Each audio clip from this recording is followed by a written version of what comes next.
You're listening to Middle East expert and keynote speaker Neil Lazarus, live from Jerusalem. Welcome to another podcast. Today I'm going to be talking to Yahya محاميد, and I promise you I probably got his first name wrong, but I was told before we started recording that everyone gets his name wrong, so he's not offended. He is a very special person. 19, a Muslim, an Israeli, an Arab, and a Zionist. Let's try working out that identity crisis together. Neil Lazarus. Educating, motivating, challenging.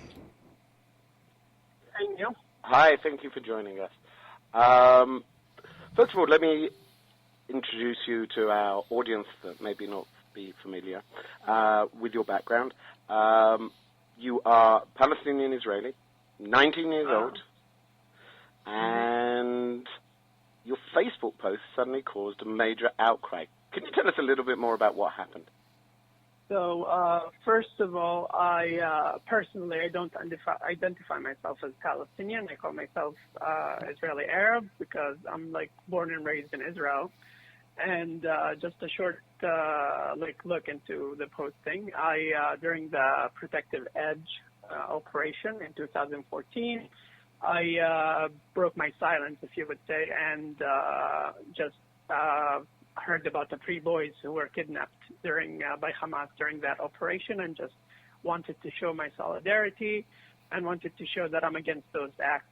So I posted a picture of myself with an Israeli flag that says "Bring back our boys," and it had a lot of negative reactions. And it was on the internet. I expected a negative reaction, but it was more like I'll hook you to my pickup truck and drag you until you die kind of reaction from some sides. So yeah. But how do you, in many ways, you challenge my definition of your identity? Born in Israel, Muslim, but if you're an Israeli Arab, you're part of the Palestinian, your family are Palestinian, your relatives are Palestinian. Correct. Yeah, my grandmother from my mother's side is from the West Bank. She was in a refugee camp from Tulkarm, but yeah, I assume if you want to take that perspective, then yeah, you can call me Palestinian. So hold on, how did you first come about having such a dilemma with dealing with Israel? I mean, in many ways, Israel's been at war with the Palestinians, yet you're also Israeli, you're also Palestinian. As one colleague of mine said, who was a Israeli Arab, he said, my nation's at war with my country. How did you really want, or why perhaps did you want to first make a move and make such a public outcry about the kidnapping of the 3 boys by Hamas? So yeah, it's a very hard thing to just take a position on, because exactly as you said, my nation is with a war with my country, and it's my position really triggered because I'm a person who just cannot tolerate injustice. I'm just, whenever I see something wrong, I just cannot stay silent about it. And I grew up in a Muslim society in Israel, and it's like any typical society, any typical Arab society. I was fed hate and lies about the state of Israel. And back in 2009, 2010, I was anti-Israel. I believed we lived in an oppressed, the country was oppressing us. We lived in a racist country. But then I started to open my eyes. If you want me to go into the details right now. Was there one moment that really was your turning point? Well, I would say my turning point, without realizing now, if I would think about it today, my turning point was in my school. I was studying in a pre-army program in an Israeli school here in where I live, in the Arab city where I live. And one time I was in a classroom, and I was during a normal class, I was taking the notes off the board, and I noticed on my left, I noticed a map of the entire world, and I look at it, and like any other person would do, I was started to look for my country on the map. And sadly, I couldn't find it. I couldn't find Israel on the map. I found Israel, and it had the word Palestine over it. And I said to myself, hold up, like, I'm in an Israeli school, I was learning to be a sub-engineer for automobile. I'm learning by the expenses of the state. The program is completely free. And like I'm giving so many rights, and I don't feel that it's right for this map to exist here. I don't feel it's right for this map to exist in an Israeli school. That's like mostly the school was only for Arabs because it's like in an Arab city. There aren't any Jews that live here in the city where I grew up. So like the school had only Arabs. So I didn't feel right for that map to be there. So what I did is that like I didn't want to go public back then. What I did is I contacted one of my friends and told him about the situation. His father had a position of like monitoring the municipalities in the area. So I told him like, hey, I found this like in one of our classes, and I sent him a picture of the map. And then like a few days later, the map was gone. I assume like somebody from the school just took it down. So without realizing, I just like, turning, if you would say, turning to the other side. Right. Do you, you said you described the threats that you received. Were they really, just written hate mail on Facebook, or did you really feel endangered? Well, this is the thing. I posted something on the internet. Everybody does that every day. And like you can't satisfy everybody. You would expect some negative comments, and I did when I posted my picture. I know it's a very controversial subject, and since like I'm an Arab and I'm like pro-Israel, it's very controversial, and I did expect some negative comments. But I forgot that some people will not like tolerate this act. I forgot that some people would actually threaten to kill me just because I disagree with them. So you actually got death threats? Yeah, I got death threats, and on Facebook, in real life, on like people started calling me.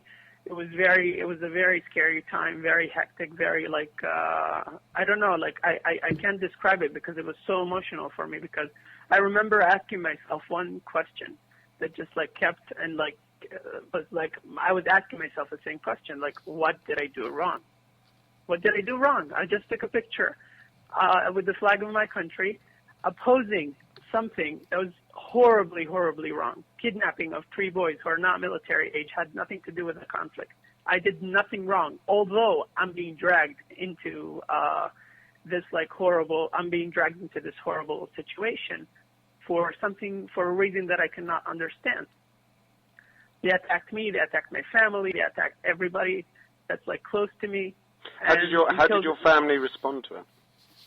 My family was like my mother. I'll start with my mother. My mother was very supportive. She said like, you didn't do anything wrong, but she's a mother. She says, you didn't do anything wrong, but just don't keep on doing anything that's similar to that, because it was a very emotional time, Neil. It was like until this day, Neil. Let me just put it this way: until this day, I cannot walk on the streets of the city where I live because I'll get harassed. I'll get called a spy. I'll get called a traitor.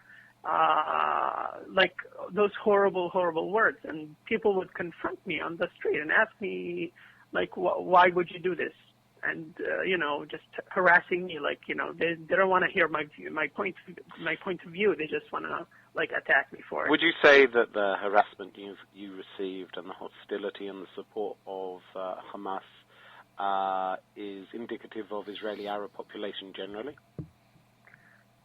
This is the thing. Like, I personally know some Arabs who have the potential to be like me and have some reasoning in this subject, because they say like from the moment that like in the Arab society in general, from the moment that the kid is born, he's like objected to just like hate and racism. He's being told that he's going to be exposed to racism. So we get to the point where this individual will see any act as act of racism against him. And this is like I go into debates and I go into like arguments with other Israeli Arabs about this subject, and mostly like I I confront them with the question, like, tell me about a racist situation that you were objected to. They would say, like, I was searched. I was, some like I spoke in Arabic on the bus, and somebody just moved their seat. And one time, just somebody told me, like, oh, the insurance for my car is too high. So I was like, you can like see how low the standard is for like the usage of the word racism and believing in that. So, yeah, I wouldn't say like general for the Arabs to just like hate. But like the Arabs who are like me, or who are like, I don't want to say pro-Israel, but like they're neutral, I would say. They are silent. They're silent about this situation because they're afraid that they might end up like me. Like, people don't realize that Arabs could find themselves a victim of their own like society whenever they go like against the flow or something like that, against the ideology that like a lot of people hold in their society. So, do you think Islam is by nature a violent religion? Excuse me? Do you think by nature Islam is a violent religion?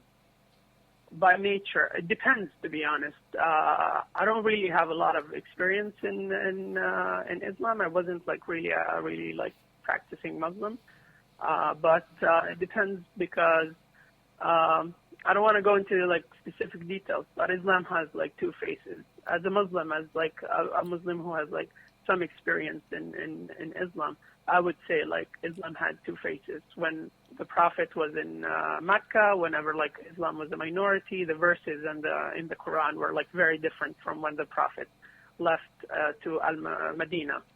And then like you got, so this is the thing, you got people who are focusing on whichever side they want. Got people who would focus on the more violent, more like restrict side, and you got people who would focus on the other side.